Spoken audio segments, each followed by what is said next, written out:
Hello, everyone, and welcome to the Customer Success webinar series brought to you by ClientSuccess. We welcome you from wherever you are around the world and encourage you to share where you're coming from within the chat window. We love to have our friends join us, and hopefully you'll have another great experience on this webinar. I'm Dave Blake, the founder and CEO of ClientSuccess, and we're broadcasting live from the base of the beautiful mountains of Silicon Slopes in Utah.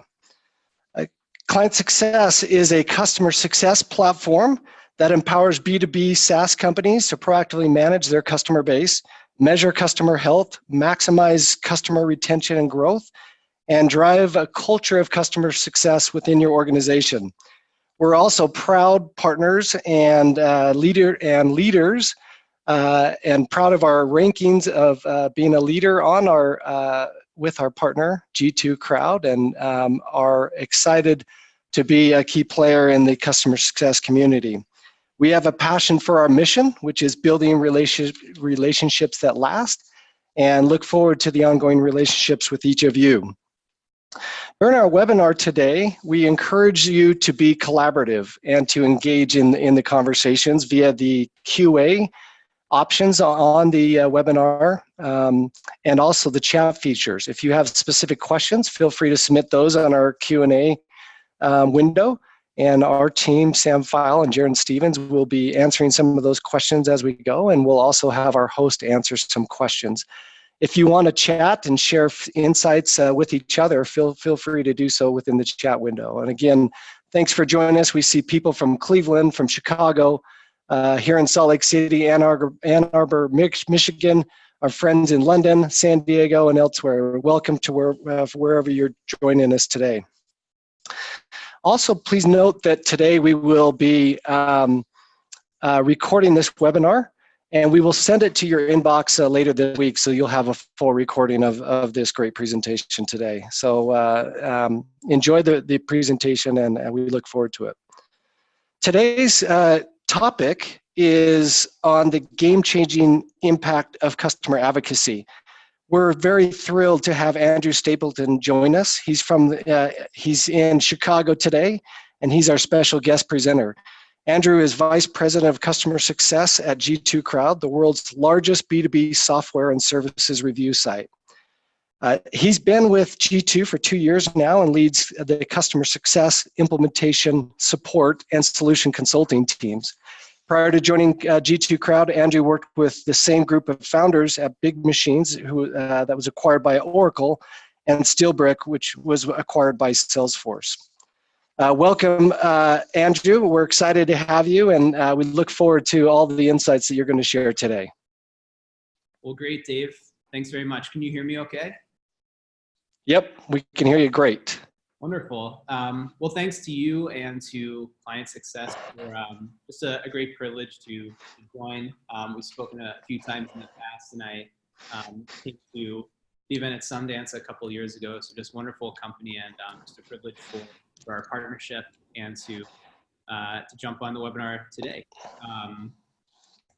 On the next slide, I can just speak a little bit more to my background. So as Dave said, I've been at G2 for a couple of years. We're headquartered here in Chicago. And I got into customer success actually at Big Machines, which was a CPQ company, so configure, price, quote, or sales automation. So very heavy technical tool. And I started as a sales engineer. Then I took that technical skills and got to start their CSM team, which would fly all over the country and really just help our customers get the most out of their use of the tool. Big Machines was bought by Oracle. And then I jumped over to a company, Steelbrick, when it was very small. Our founders kind of bought that company, and then we built that up very quickly, sold to Salesforce. And in between those two actually is when G2 started. So after a stint at Salesforce, I came here. But really I work so that my 3 kids, as you can see here, can eat gourmet donuts. That's the whole reason I do this. So that's Oliver and Noah and Joy. That's what I'm doing whenever I'm not doing webinars. So quick background on me. And then before I jump into talking about customer advocacy, I'll tell you a little bit more about G2 because it's intertwined. And we just got a couple of slides here. So G2, I mentioned this company, Big Machines. We sold a lot of software at Big Machines. We bought a lot of software at Big Machines. And the founders of G2 all worked for Big Machines, all 5 of them. And when they were kind of sitting around in our CEO Godard's basement trying to think of what kind of company to start, they were really thinking about just all of that commerce, all the time they spent buying tools and all the time they spent trying to convince others to buy Big Machines. And they just saw this, mega trend of we spend all of our time in our lives outside of work, especially with large purchases, agonizing over them. If you're going to book a trip, for your 10-year wedding anniversary, which I'm doing right now, and you're going to spend thousands of dollars on it, you're probably not just going to go to a hotel's website, right? You're going to go to TripAdvisor because you want to know what their customers, what your peers, what other people who have had that experience, what their opinion is, right? I don't want to go to the vendor and have the vendor tell me. I want to go to their customers. The same thing, you can look at Amazon, especially today, being Prime Day, Part 2. You see the same thing in Glassdoor and Yelp when it comes to jobs and places to eat. But we didn't see anything in the B2B software and services space. We saw analysts like Gartner, but frankly, you pay them to kind of influence where you end up. And so we saw a great opportunity to democratize the space. And that's really what G2 is here to do. And then there's just one more slide on this, Dave, if you want to go. We saw lots and lots of research, and this is actually from Forrester, that when somebody wants to buy software, 90% of those buyers say they will come to you when they're ready to place the order. Gone are the days that I used to participate in where somebody would say, like, I want to buy CPQ software. I'm going to invite 10 different companies to fill out an RFP. Then I'm going to have 5 do a demo derby. Then I'm going to invite 2 on site and have them both submit quotes and then pick whatever one is the lowest, right? People move way too fast right now. And the research shows that they value at most the peer experiences and the products and ratings and reviews. So all that is to say, that's why we exist at G2. And today I want to talk to you more broadly about customer advocacy. And I'm going to talk a lot about reviews. So just staying here for a minute, when Dave and I were discussing, how we can best help, all of his friends who have joined this webinar, how can we help by talking about customer advocacy? And we both kind of talked about how a lot of CSMs, especially for product companies, especially for heavy tech product companies, customer advocacy, the first thing that jumps to mind is, how do I advocate for my customers within my company? So if I have a big, huge customer who is driving our company to release a new feature, right?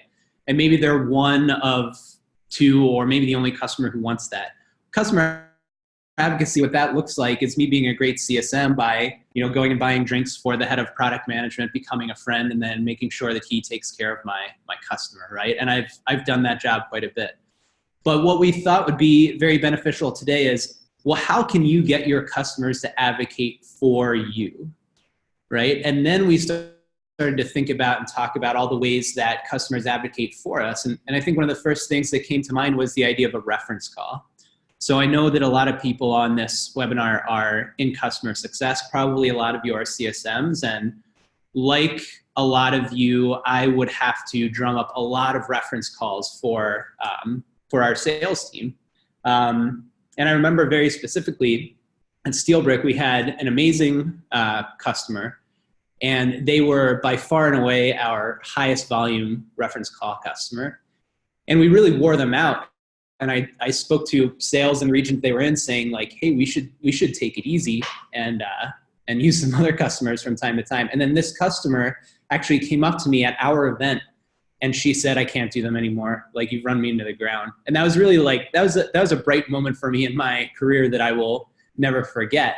And so that speaks to me as like, that's active customer advocacy, and that you have to act to get customers to advocate on your behalf. What G2 and what reviews get you, I really just say reviews, They're more like arresting customer advocacy. You build them up and then you rest, they will work for you. Okay, so that's kind of what we're talking about here today. How can customers advocate for you? You can go to the next slide, Dave. So first, I just want to talk about what are the benefits to customer advocacy if we frame it this way, if we frame it that customers are advocating on your behalf. And I mean, we break it down into 5 simple stages in a funnel. And just coming from this group of fantastic entrepreneurs across 3, actually now 4 companies, I've always been immersed in just an atmosphere of growth. How can we grow the company? How can we grow it very quickly? How can we all really enjoy doing it? And this funnel represents the ways that you are going to grow, specifically, your revenue in your company.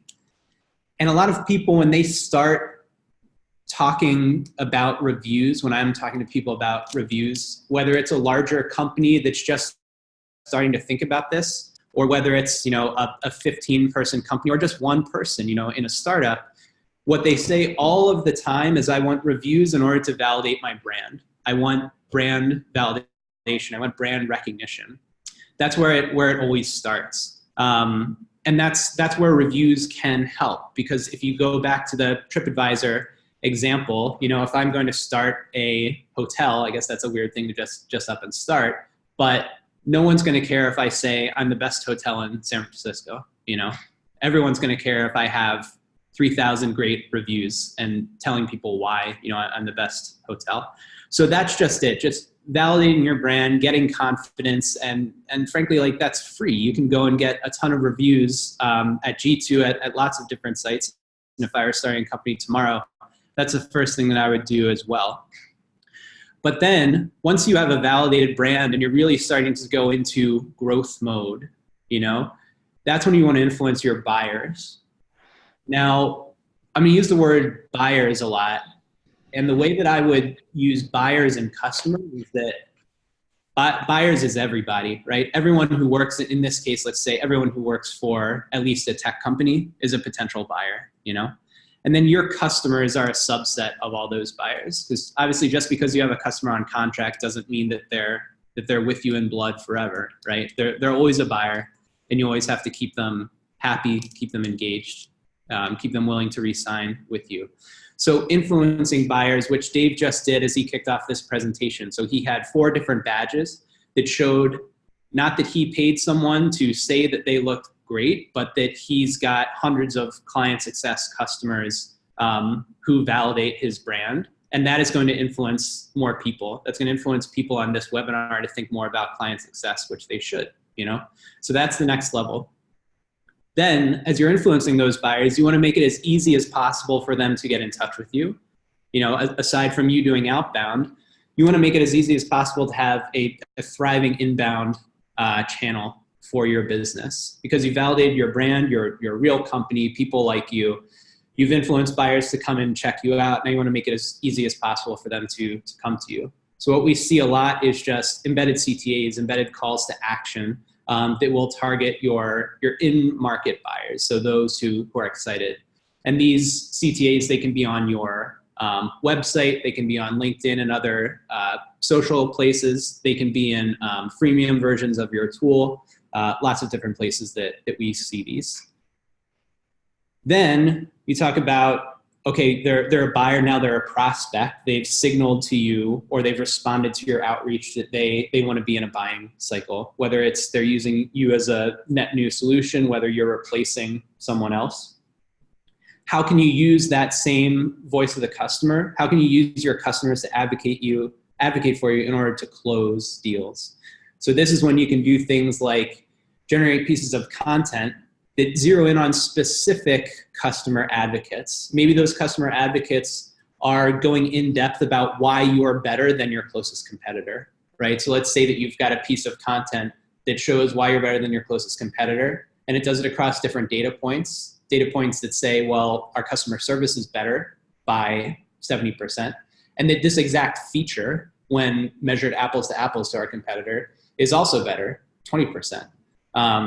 So there you're using very targeted customer advocacy to show why that why that buyer should buy, right? And then finally, when you are closing customers and as customers are on contract and you continue to delight them, you're continuing to get reviews from them. And they might, in those reviews, and we'll talk about this in a few slides, they might offer up some helpful criticisms, right? And if you are a validated brand with integrity, you should be fine with having those criticisms as long as you respond to them, and then as long as you can continue to build your product and your company. And then they will continue to give you more reviews, and then it just all goes in a loop, all in this bit of a flywheel, going back to validating your brand further. So just starting off there, I wanted to define customer advocacy and how it can help you. I hope this is fairly obvious to the folks here, wherever you are in terms of your function in the company, wherever your company is in terms of size or maturity. And now I want to talk a little bit more about, well, how do we actually build the customer advocacy? So we can keep going, Dave. Hey, Andrew, I want to take just a minute and maybe launch just a couple polls to get a sense for the different roles of the audience on the webinar. So if we just pause for 1 second, I'm going to launch a poll, and if everybody can take a few minutes and just let us know, like, who is our audience? Are you a frontline CSM, a manager, director, VP? Let's get a sense for who our audience is for a minute, and then we're going to launch potentially one more poll asking about customer advocacy within your group. So looks like we've got a lot as the results are coming in. We've got a lot of frontline CSMs, about 41%, 20% manager, 17% directors, and then we've got a good group of VPs and chief customer officers. So we'll wait one more minute as those results come in. And fantastic. All right. And then the second one we wanted to ask, as leading into this section that Andrew's going to talk about, is we want to understand, just from your perspective, Andrew gave you a great overview of how he looks at customer advocacy and the value. I wanted to understand how many of you have a formal customer advocacy program established in your company. And so the options are yes, we have one with dedicated resources that only focus on the customer advocacy. Yes, but it's managed as a side responsibility with no dedicated resources, and no, we don't have one. Looks like that quite a few in our audience, Andrew, don't have a formal customer advocacy program, and so that will be very valuable as you go through these remaining slides. Great. Wonderful. It's good to get the feedback, and I think if you don't have a formal program, then I think you're in good company. I think you're in the majority. And I think that a lot of the tips and advice that I've got lined up, I mean, we just try to start from the easiest possible playing field. So I think we'll be good there. So that's perfect, Dave. Thanks. It's a perfect segue into how we build this. If you want to skip to the next slide. Yep.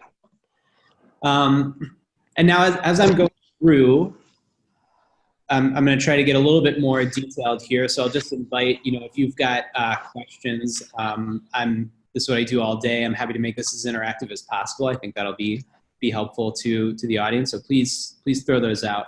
But these are the questions that really come to the top of my mind, and that when I'm talking to anyone about reviews, these are kind of the top three.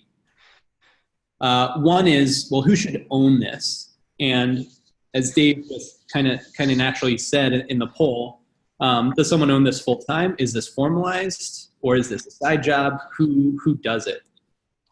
I'll say that from my vantage point, talking to hundreds of customers and prospects, I would say most of the time, if someone owns this, they're in marketing. They're probably in customer marketing. And and I've seen customer marketing work very tightly with product marketing a lot. And what they're normally doing is trying to broadcast out friendly points about the company, right? So we just came up with this new feature. We just took on a round of funding. We are, looking at building out this new tool and things like that. But then I'll see them say like, oh, we want to build up customer advocacy. Does that mean that we have to, use Influitive or something like that? Does that mean an implementation of a new tool? And I think the answer is not right away, not just to start with. But I will say that I think that customer marketing spot is a good spot to be in, but I'll always offer up, like, if you're a frontline CSM, I think this is a great thing to do, and just raise your hand and say, I would like to take just the smallest possible step and own it of building our advocates. I was asked to do it at Steelbrick. Godard, our CEO, said, and this was while he, owned and was running G2 already. He said, I want you to go to these 5 major review sites and just build reviews, because any good publicity is good publicity, right? Which I thought was pretty remarkable at the time. So I owned it as the director of customer success. And I would do things like run spiff campaigns for all of my CSMs. We would assign point totals to the different sites. If we could get a customer to agree to be a future reference, that would get a point total. If they left a G2 review or an App Exchange review, those would be point totals. Then we actually built that up in Salesforce, and you could use their point totals for discounts off of coming to our event, things like that. So I'll say that I think if a CSM wants to get recognized, raising their hand to run something like that is a great idea. But also, customer marketing is a great way to have a very wide touch. If they want to do things like ask for NPS scores and see how many promoters you have, right? That's another very easy way. But then I think the question is, like, how do I identify real advocates across my customer base? So beyond just an NPS. And the easiest way to do it is with reviews, right? So if you're a G2 customer, we help you with collecting reviews, but even our customers, they very often say, thanks, but no thanks, I'll run my own review campaign, in which case we give them some best practices, which I'll share with everyone here as well. But if you have someone who's a customer and they're willing to spend 5 to 10 minutes filling out a review, depending on the site you go to, it could be 30 seconds for G2, they're pretty meaningful. So you're going to spend 5 to 10 minutes filling out a review. That's the easiest possible way. If I've got someone who's going to take 10 minutes saying nice things about me, like, that's a pretty low bar to clear. So let's just start there. Let's start building advocates with people who will do a detailed review. Okay, so that's going to be our starting point for building the program.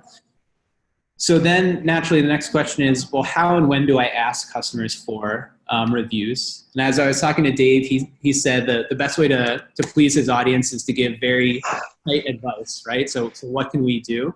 And this is advice that I give all the time. And if I had to rank the 4 kind of times, areas, ways to get reviews, the best way to do it is in person. So if you are going to, let's say, Dreamforce, we're all planning our Dreamforce travel right now, that's a great place to do it. If you know a place where your customers are going to be, you can set up a landing page and collect reviews from them, right? They're standing right there. You can get, one of your CSMs like Sam to block the exits so they can't get out. That's also very effective. That was a little tip. So, but in person is great. And what I would also do with my CSMs is when they would be on site, and they'd be doing a big QBR, they'd spend weeks prepping a QBR deck. They'd get executives and probably a good group to get reviews from if you've got a bunch of VPs. Then don't let them leave that room without writing you a review. So that's CSM 101 stuff. If you're running a QBR, especially if you're there physically in person, save 10 minutes at the end of your agenda, send them a link, send them the landing page, and have them each go around, just 10 minutes of silence, and submit the reviews. That was, I'd say, like 1A or 1B, the absolute best ways to get reviews. After that, so after you're actually getting engaged singular people at your company to go hunt, that's always going to be the best way. After that, you want to know, when is my customer most engaged? Whenever they're most engaged, that's going to be when they're more likely to give a review. And we've got a lot of data to show this, they're actually more likely to give a review when they're more engaged without an incentive than if they are not engaged and you offer them a $50 Amazon.com gift card. There's a company called Advocacy that we actually just acquired. It's a very, very small company that started by a couple of gentlemen from Australia. They're now part of our family, and they're wonderful. This is what they built their tool off of. Is a tool that's going to monitor a lot of incoming data. It's going to look at NPS. It's going to look at adoption. It's going to look at usage and things like that, all for the reason of when that engagement spikes, they're going to send a review ask, right? And they'll do a very simple campaign. And they would do this with $0 in incentive because they're a 2-person startup and they didn't have the budget to do that, right? But that's what they found. And now we have a tool that will automate that review collection for you without the incentive. That said, a nominal incentive helps a whole lot. And we get the question all the time, and so will you if you ask for reviews this way, is that, aren't you paying me for my review?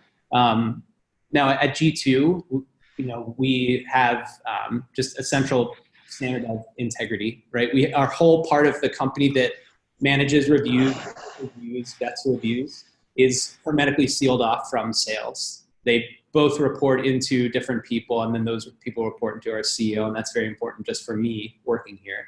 But you'll get that question, like, isn't this an influence? But we're never asking people to give us a good review. We're just asking people to give us a real, honest review, and they're going to spend time doing it, and that's why we give them an incentive, because you're going to spend 10 minutes, Hey, Andrew, real quick, a question from the audience is there was one question about how much guidance you give your customers on what the content of the review should be. Any suggestions or insights there? I think it depends on where they're leaving the review. If they're leaving it on G2, I would argue that there's a lot of guidance built in. And so let's say that I'm going to review ClientSuccess, then some of the first questions that you're going to get asked are what we call our simple 6 questions. And that is just, how satisfied are you? How would you rate their customer support? How would you rate their ROI? These questions are the same across any product that you would ever give a review for. But then depending on the category that product is located in, the common threads that run through every product in a category are going to be features common to those products. So for the CRM category, if you leave a review for any CRM product, you're going to get a question around contact management, because that's a new, unique way that you can measure them on top of just general ROI. And then beyond that, you're going to get free form questions, not just do I rate this 1 to 10, but it's going to be what is a use case that you solved? What do you love most about this? What do you dislike about them? And so I saw a question about that. Can I enter free form things? And the answer to that is yes. Okay, great. Then I'd say the last piece here is a charity donation. And we've seen a lot of companies do this all on their own, but we actually have a section of the company that we call G2 Gives, which is our philanthropic arm. And one of the really neat things that we've done is we've pledged a certain amount of our cash in the bank just to G2 Gives. And that money is set aside to give to a number of different charities, and we'll attach those to campaigns so that people, just by submitting reviews, can effectively participate in that giving. We've gotten pretty cool letters before saying, I don't have the money to actually, philanthropically give, but because you allowed me to submit this review, then I feel like I was a part of that, which I thought was pretty neat, just for being a good thing to do. But in addition, it's going to drive a lot of reviews as well. So we can go to the next slide here and move on deeper through building advocates into when a customer does advocate for you, what does a good review look like? So kind of building off that question, I guess, Dave, like if you're giving someone guidance, this is the guidance that we build into asking for in our reviews. And I've got a very good ClientSuccess review that I thought to give a shout out to Dave and the team. that I want to use as an example because I think this is an A+ review. One thing that I want to speak to is that reviews, at least on G2, they can be attributed or unattributed. Now, every review is a validated review, which means that when you're giving a review, you either have to validate that with a LinkedIn login, so you have to attach it to your LinkedIn effectively. It's not going to show, but we'll know that you're a real person. Or you validate it with a business email. And so that's a really big deal for us. We reject tens of thousands of reviews every year. We're actually in the process of building a trust site to be even more transparent about that, to show that the reviews that are on our site, how valid they are versus how many we've kind of not accepted. But you as a reviewer can choose if it's attributed or unattributed. So Miguel chose to have it attributed, which means that it's going to show some very high level details about it. It's going to show his the size of his company. It's going to show what segment of the company he works in. It's going to show the image that he has from his LinkedIn. So that's one point. So attributed is always better than unattributed, but unattributed is fine too. One of the things that I loved about this review is he says, before using ClientSuccess, I didn't have an official means of managing my book of business. As a buyer, I always love what you're telling me you replaced, right? Because if you can emotionally hook me with that first line, it's like, oh, I'm having the same problem. What did you use to solve it, Miguel?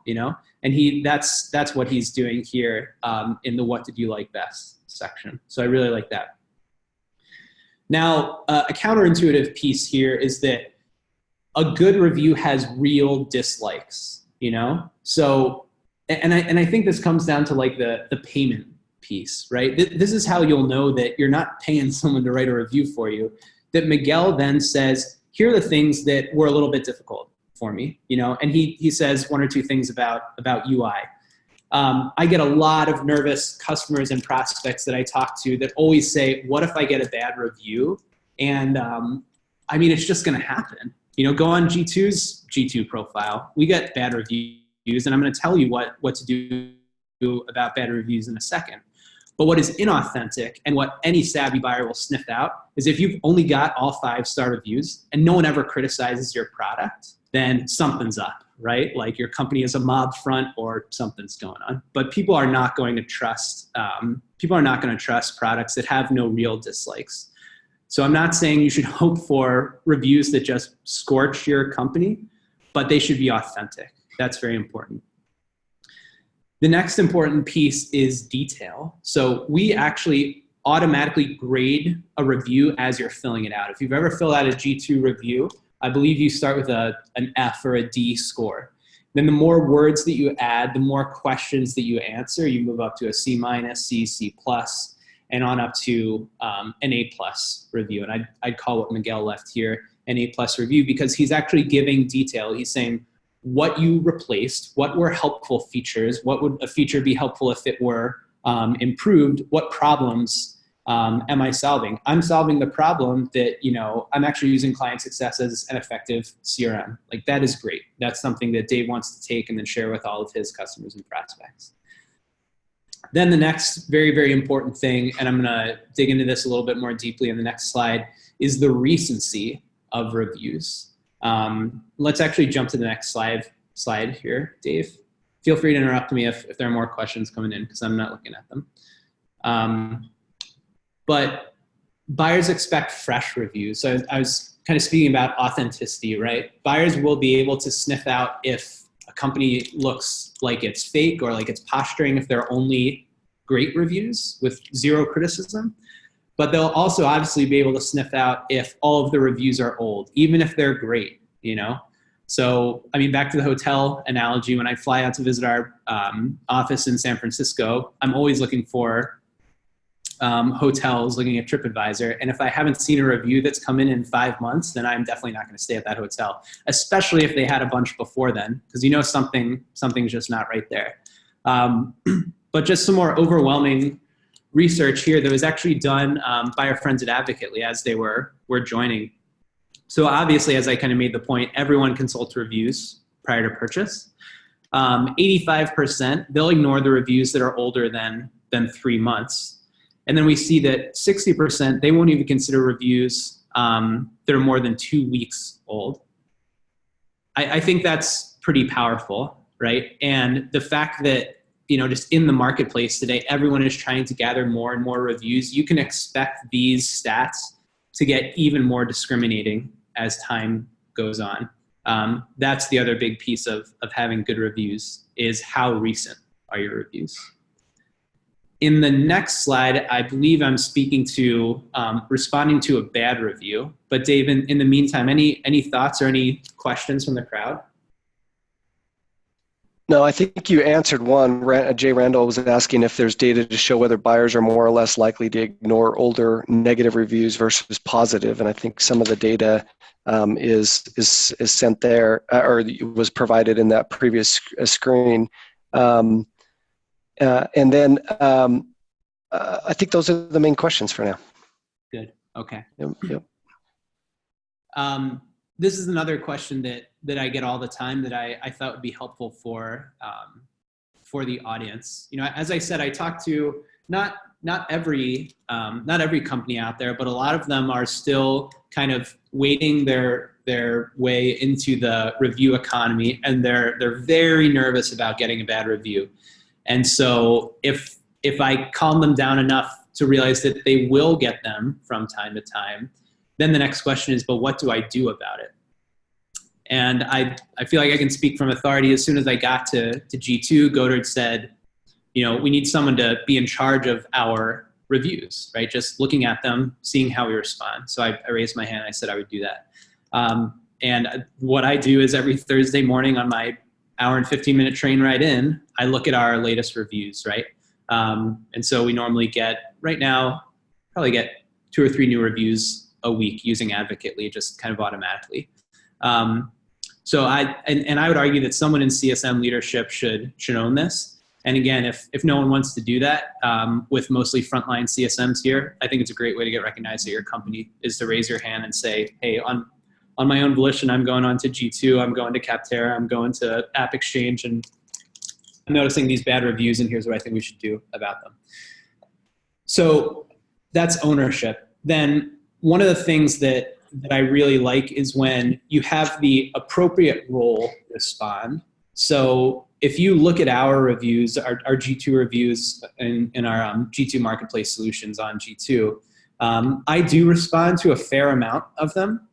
But if someone is saying that the UI doesn't look good, or if someone is saying, I don't like the category that you have my product listed in, or pick whatever is your most common complaint, then I don't think it's good to use like your, just use a spokesperson to respond to that. You want to have the actual person whose job it is to make that customer happy, have them do the response, right?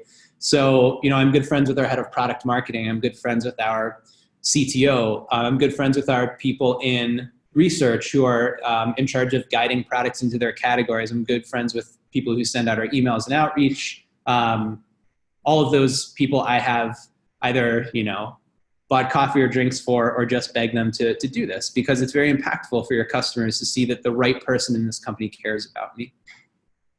And then before I go to the next two bullets here, I'm trying to be gracious. I showed the good review for Dave's company, so I figure I'll show the critical review for my own company, right? So this is a review from a guy named Roel de Wever. He is a BDR, or a business dev leader in EMEA for a company called, it's an arm of Sodexo. And Roel's a great guy, and I only know him. We've only kind of, talked to each other because he left this critical review for us. Otherwise, I would not know the guy at all. But just looking at the review, it's 3.5 star, which is below our average. So immediately that's going to catch my eye, and I'm going to want to understand what's going on here. He says some great things, and what do you like best? And if I stop there, I'd be like, okay, this is wonderful. I want to tell other customers what Roel said about us. But then what does he dislike? He says that, and this is what really caught my eye, he's giving us a lot of feedback, and then he doesn't actually see things happening. Now, I don't know what that feedback means, but the fact that he's a customer and giving feedback, well, that's my job. Like the finger would get pointed at me there. So that's interesting to me. Would also like to see even more best practices from the customer success team. Like, okay, that drives it home pretty clearly. And then he speaks to presence in Europe. What are we doing in EMEA going forward? And then he says some nice things about how we help them scale. So what I want to do is I want to call out what his criticisms are. I want to thank him, first of all, for leaving the reviews. But then I want to understand more about it. And then here's the really important piece is that I always tell customers, just transparently share your contact details here. You know, like do not be afraid to do this because engagement is so important here. And so I will always list my email. I think I've listed my phone number before. Maybe that's going a little bit far. I'm not sure. But because I did this, Roel emailed me that same week. We had a great call where he clarified a lot of things that he was talking about. I got to tell him about our EMEA expansion. I got to tell him about actually our breakdown of where our traffic comes from, which a quarter of it at least is in EMEA right now, and it's trending upward. He was very happy to hear that. And since he's renewed and Sodexo has expanded, and then he did a webinar for us a month ago because actually my responding to this, to Owen Horn, that uncovered him as an advocate. Now he's a great advocate for us. So I really can't stress enough, like, do not be afraid of critical reviews. Reach out to those people. Just give them a little bit of TLC, and the returns can be pretty massive. Andrew, this is Dave. I love this advice. Curious, how many actually do respond? Do you get a lot of companies that are responding to negative reviews, or is it? Because I can see the value of this best practice, but I wonder, in reality, do you see companies engaged in this way? In reality, it's at least less than half, if not less than a quarter, I would say. Yeah, that makes sense. I think that's a key takeaway for us to consider, and a great idea. The other one I wanted to just point out is the asking for the updated review. And in that case, if Royal, is it Royal? How do you, this user here who left the review, could he just go back into the review and update it based on the clarifications or insights that you receive, or is it an entirely new review? No, you can actually go and update an existing review, which is huge, especially if you've got a really rough review that you just, obviously, like we would never take a review off, right? Yeah. You can always go and get a customer to update it. And that's a pretty big win for us folks in success, like to get someone to do is great. That's fantastic. We also have a question from the crowd from Michelle Brown. She's asking, do you respond to all reviews or just very bad reviews? What about positive reviews? Yeah, it's a great question. Our preference at G2 is to not respond to every single one, but that's just some people respond to every single one, and I think that there are worse things you can do than that. So I think that's fine. But I love saying thank you to wonderful reviews. The only rule is, yes, definitely respond to all critical reviews. If you have to do one thing, do that. Okay, great. But then I'd say, Dave, to your original question, not a lot of people are doing this, actually, at least not yet. Your company will stand out if you do this, like just think about it as a buyer. If you're buying something on Amazon and you see people give critical reviews, then, okay, that's going to make you feel one way. But then if you see the actual manufacturer, or the seller, they say, hey, I hear what you're saying, customer. Let me clarify this for you, and then let me take this other thing back to management. Like that's cool, Yeah, I've seen that experience in hotel reviews where I've seen a critical review of a hotel I'm staying, and you see management who give a genuine, authentic response, and it actually negates or reverses the feeling of the bad review. So I love the concept there. Yeah. Well, great. Well, I know we got 14 minutes left, and I want to speak, and maybe I'll go through these a little quickly, but this is how we've learned that you can best collect reviews over time, at least on G2. And so I'll hit some of these right now. As I mentioned, review landing pages. We help customers by building these landing pages, because if you are offering an incentive, or if you want to say like run a contest among your CSMs, where each of them would have a landing page, and then you can measure how many reviews each person is getting. Maybe you want to spiff them on that.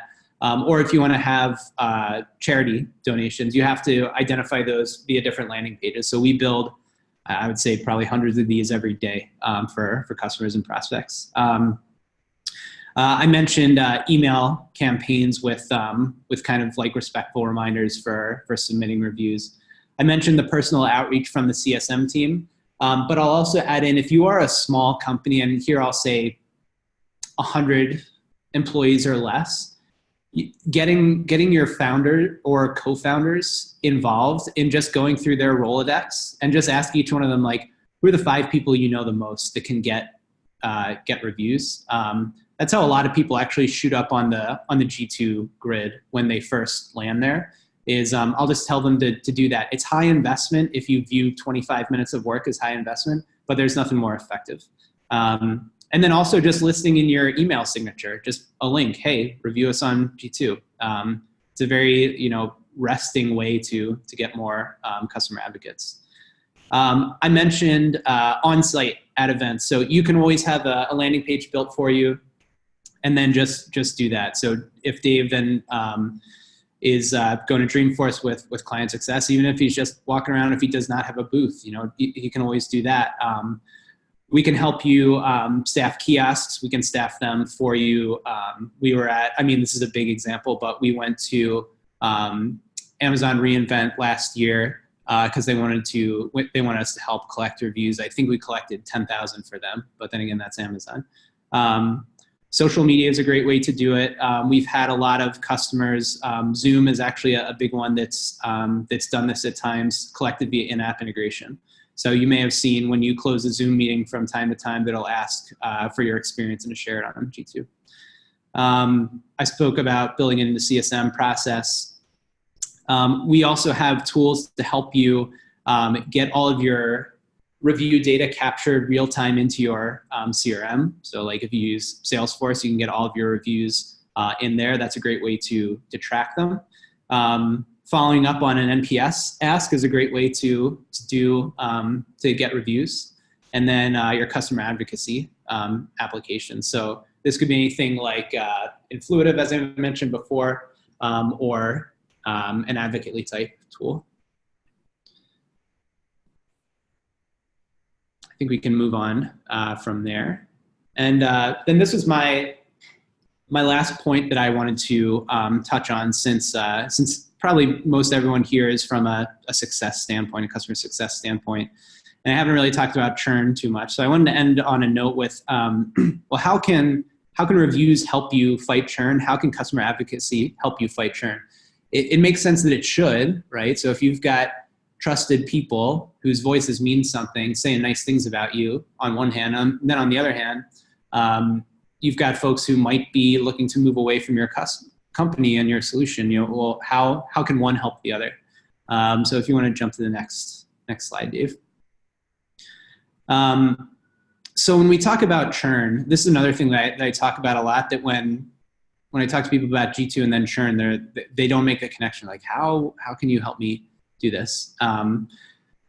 The churn cycle begins really the first time that someone at your customer, if your customer is an 800-person company, right, and you really want to be serious about this, when the first person of those 800 thinks, we're a client success customer, but I think we could use a different tool and get better results, right? If you could capture that first thought and then act on it, and act on it in a bespoke way that will help that person in that role with that thought, that is what you want to do. And that's what I'm arguing that we can help people with. I'm going to try to not over pitch G2 here, but I don't think anyone else can do this other than us.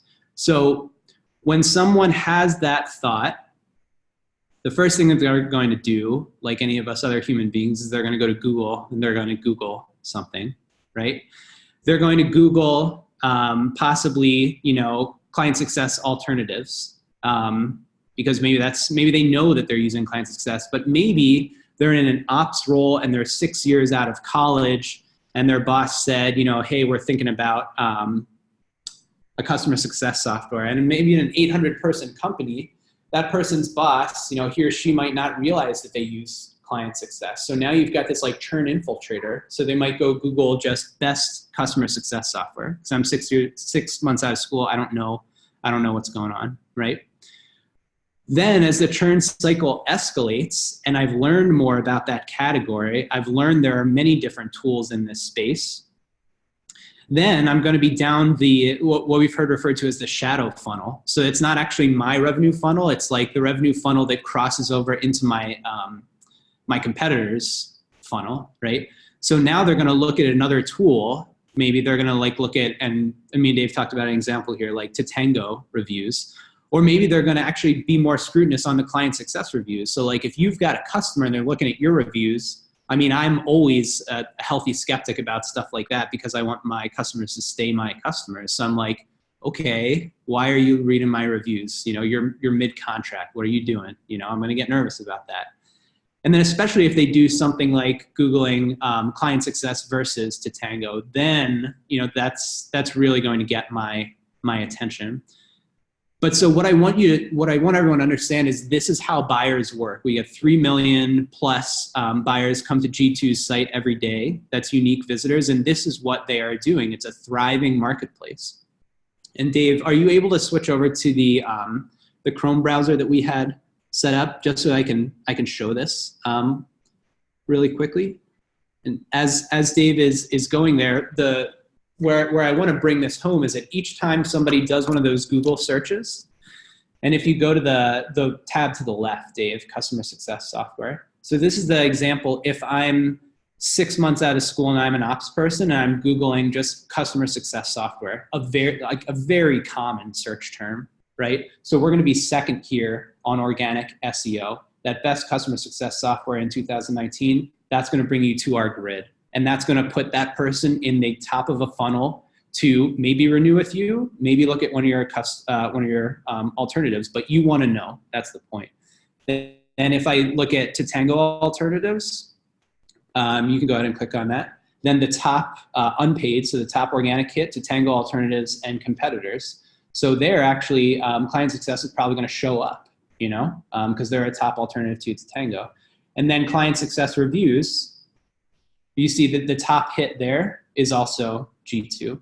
So my point, and obviously plug for our company, is just that we're very dominant when it comes to SEO. This is a thriving marketplace. Your customers are a sub-segment of all possible buyers. So you want to know when they're doing these searches, and we can actually give those signals to you in what we call buyer intent data, which I could talk about for hours on end. These are some screenshots of how you can see it.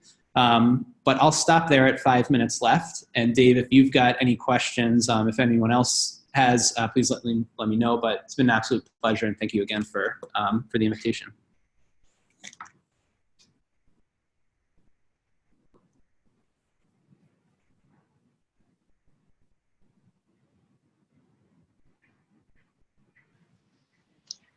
Dave, are you speaking? If you are, you're on mute.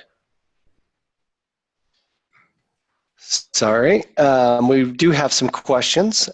We've got one from that says, how do I build advocates if I'm not a client-facing resource? We're a partner success team, and most of our interactions are with the partner who brings in the client.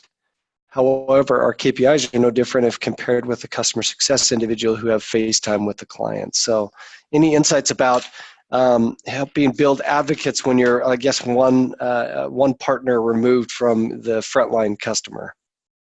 It's a great question. We do have reviews done by partners as well. So let's say that since I came from Salesforce, right? If I'm a Salesforce implementer and I use Salesforce, I can leave a review for Salesforce. It will show up though that I am a partner. So obviously I have a bias and it won't be calculated within your statistics. So I'm not sure about the person asking the question here, but if it's any kind of relationship like that, where they do use the tool themselves, they can also leave a review for that tool. But deeper than that, that'd be an interesting conversation to have. Yeah. Okay, great.